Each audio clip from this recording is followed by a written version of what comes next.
Hi, folks. This is Don Meisner with the North Country Fishing Report. Well, have I got something interesting to pass on to you? This is something I never heard of in my life. Now, remember, I said the key word, heard of. I haven't seen it yet, but I was talking to my buddy Will Clute on the reservation. And Will has an incredible guide service. He's grown up fishing these waters. He knows in the waters on the reservation that he fishes, he knows every rock, every little bay, every place where those fish live.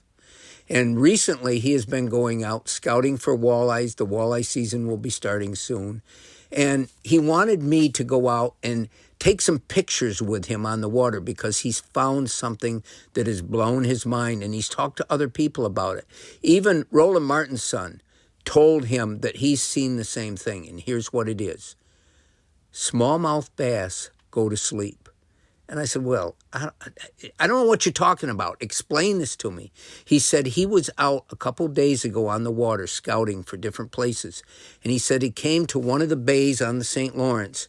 And as he went in there and the water was really clear, he started seeing these smallmouth bass packed together like and this is his words, like sardines. And they were just laying there motionless on the bottom, grouped around rocks, big boulders. He said there would be like 20 of them, just packed so tight and not moving.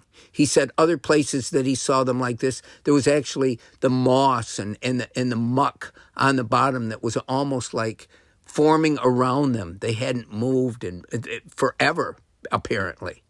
And he said that other people he's talked to now nationally that have experienced this say that you can go up to them and almost touch them. They're sound asleep. Now, are they sleeping? I don't know what fish do in terms of sleeping. I don't know. And remember, I'm only passing on the things that I hear that I think you might be interested in. But this absolutely fascinates me. I've said for years and years and years in fishing the smallmouth bass in the tributaries that when it gets late fall, I can't find a fish. I can't catch a fish. And I know those fish can't return into the St. Lawrence River because there's barriers.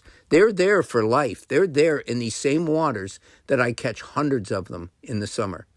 I've never found the answer to where they go or what they do because I've tried and tried. I've fished every type of lure, every type of technique in the late fall in the Grass River, for instance, and the bass disappear. Well, maybe they've all gone to sleep. Now, I know this, I sound like I've gone to sleep right now, but I find this absolutely fascinating. And tomorrow, if I get a chance, Will wants to take me out with underwater cameras and see if we can see what he's talking about.